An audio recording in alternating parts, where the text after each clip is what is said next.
간암은 최근 들어서 조기 발견율이 높아가지고 간암 전체 50%가 조기 간암입니다. 그렇지만 아직까지도 전체 간암의 절반가량은 굉장히 진행된 후에 발견되는 것이 사실이거든요. 그렇기 때문에 진단이 굉장히 늦어진다라는 점 하나 하고, 그리고 근치 치료를 하더라도 이 간암은 간 내에서 재발하는 경우가 굉장히 높아요. 약 한 50% 내지 60%가 재발한다는 점. 그리고 마지막으로 이 간암 환자들은 거의 80% 이상의 환자가 만성 간염이나 간 경화를 동반하고 있습니다.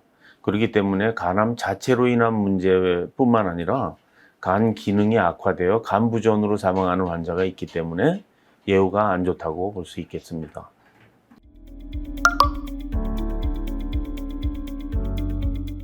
우리 인체가 이렇게 질서정연하게 어머니와 아버지의 난자와 정자가 만나서 수정란이 되게 되면은 그 수정란이 분할을 적당히 해서 유전자가 6% 내지 10%가 발현해서 어떤 세포는 피부가 되고 어떤 세포는 간이 되고 어떤 세포는 눈이 되고 이렇게 분할을 하는데요.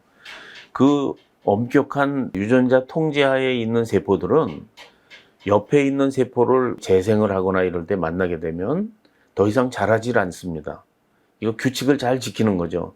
그런데 이 간암이라는 거는 이 유전자 통제에서 벗어나서, 그러니까 어떤 간염이라든지 어떤 만성 염증이라든지 자극에 의해서 유전자에 어떤 변이가 일어나게 되면 그 세포가 법을 어기게 되는 거죠. 유전자 통제를 어겨서 옆에 다른 세포가 있어도 간이 재생을 할 때 무작정 재생을 하는 거죠. 옆에 있는 세포를 생각 안 하고. 보통 정상적인 세포는 옆에 세포를 만나면은 더 이상 자라질 않습니다. 근데 이 암세포들은 옆에 세포가 있어도 통제를 받지 못하고 무작정 자라는 세포, 이런 유전자 통제를 받지 못하는 세포를 암세포라고 그러거든요. 이 간암도 일종의 유전자 통제를 잃어버린 세포라고 볼 수 있겠습니다.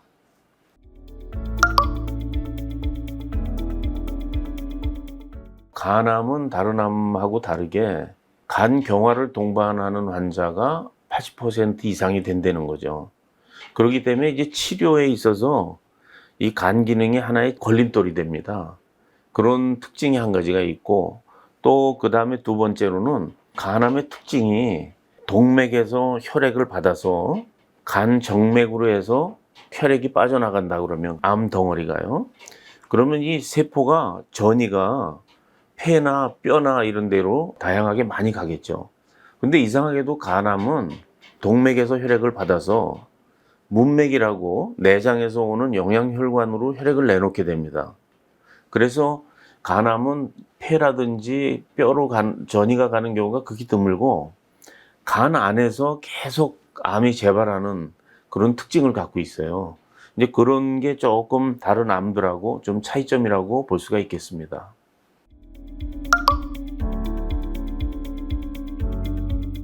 간암의 위험 요인은 간이 지속적으로 망가지는 이런 상황을 갖고 있는 게 사실은 위험 요소겠죠. 그게 이제 대표적인 게 우리나라에서는 이제 B형 간염, 또 최근 들어서 증가하고 있는 C형 간염, 알코올성 간염, 그리고 비만으로 인해서 오는 지방성 간염으로 인한 간에 파괴되는 현상, 이런 것들이 이제 위험 요인이라고 보겠는데요. 그래서 이런 여러 가지 만성적으로 간이 파괴되는 원인으로 인해서 후유증이 남은 간을 우리가 일반적으로 간경화라고 하는데요. 간경화는 간이 망가지고 흉터로 회복된 다음에 살아있는 간세포가 자라면서 결절이 생긴 거를 간경화라고 합니다. 그러니까 앓고 난 후에 흉터가 남아있는 간이라는 뜻이죠. 그런 간경화가 간암의 가장 큰 위험 요인이라고 할 수 있겠습니다.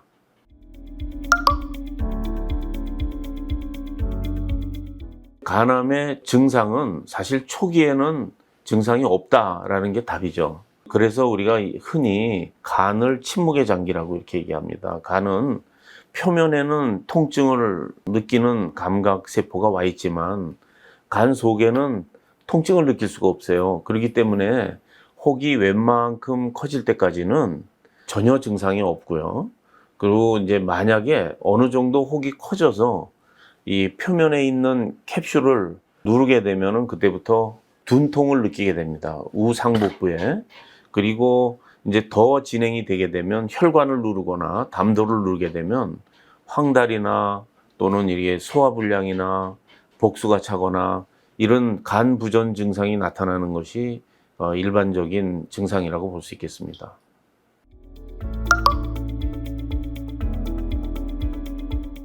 간암은요, 일반적으로 다른 암들하고 다르게 간 소직 검사 없이 간암을 진단을 하는 편입니다. 왜 그러냐면 조직을 얻기 위해서는 위암 같은 거나 대장암 같은 경우에는 내시경을 통해서 조직을 떼서 조직 진단을 하면 되는데요.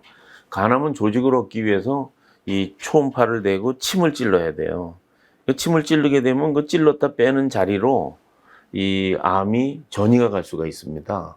그렇기 때문에 요새 영상 진단법이 좋아져서 대개 종양 표지자가 올라가면서 초음파나 CT로 간암을 비교적 정확하게 진단할 수 있습니다.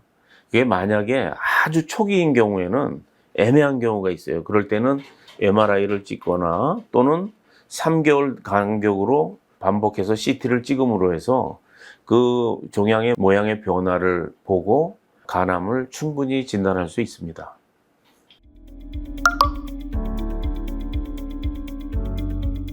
간암은 이제 크게 나눠서 초기, 중기, 진행암, 말기암 이렇게 나눌 수가 있습니다. 이제 임상적으로 이제 환자들에게 설명을 하거나 예후나 치료법을 정하는데 이렇게 크게 네 수로 나누는데요.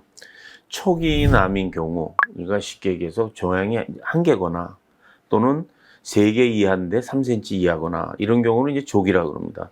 이 조기 간암인 경우에는 추천하는 치료법이 3가지가 있는데요. 첫째는 간 절제 또는 간 이식 또는 고주파 치료, 이 3가지 중에 하나를 이제 선택을 하게 되는데요.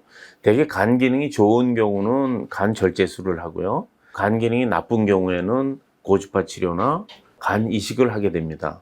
근데 이제 우리가 보통 이 조기 간암의 치료를 하는 목표가 뭐냐면 5년 생존율을 최소 50% 이상을 유지해야만 한다라는 목표를 가지고 치료를 해야 된다는 거죠.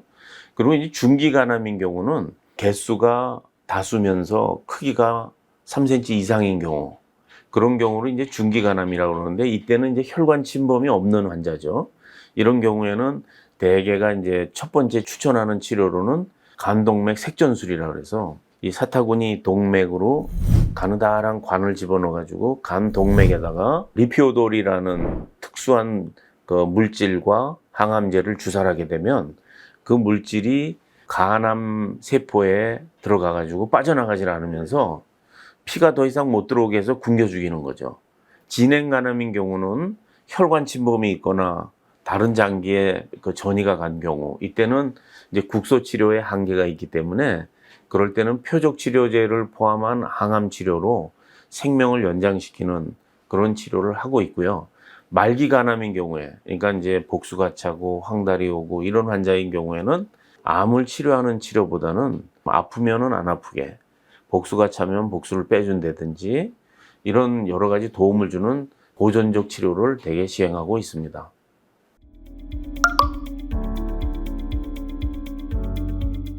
간암을 이제 예방하는 거는 이제 2가지가 있어요. 하나는 이제 1차 예방하고 또 간암의 조기 발견을 하는 2차 예방이라는 개념이 있는데요. 1차 예방이라는 건 뭐냐면 그 간암의 발생 위험이 될 만한 것을 최대한 피해 주는 거죠. 그거에 어떤 것이 있냐면 이제 간염을 예방하고 지방간을 예방하고 또 간경화로 가는 길목을 우리가 막아주는 거죠. 그러면 간암 발생률이 떨어지게 되겠죠. 이제 그러기 위해서는 우리가 개인 위생이 중요합니다. 개인 위생은 불법 업소에서 침을 받는다든지 문신을 한다든지 또는 손톱깎이를 공유한다든지 칫솔이나 이런 거 개인 위생 도구를 각자가 자기의 개인 위생 도구를 사용해야 된다는 점, 이게 간염의 예방을 위한 점이죠. 그리고 무분별한 성행위 같은 것이 좋지 않으니까 피해야 된다라는 점이고요. 또 한 가지는 이제 요새 이제 음주로 인한 간경화가 많기 때문에 절주를 해야 된다는 점과 요새는 이제 또 한 가지는 과잉으로 음식을 섭취해서 이제 비만이 문제가 되거든요.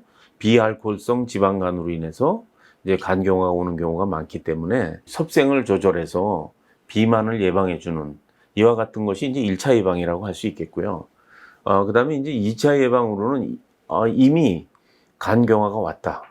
간염에 걸렸다. 지방성 간염이 생겼다. 이런 환자들을 이제 고위험군이라고 하지 않았습니까? 그 고위험군 환자들을 정기적인 검진 프로그램에 들어가게 해서 6개월마다 초음파와 피검사를 정기적으로 받게 해주는 거. 그게 이제 간암을 조기에 발견해서 완치율을 높이는 이와 같은 것이 이제 2차 예방이라고 볼 수 있겠습니다.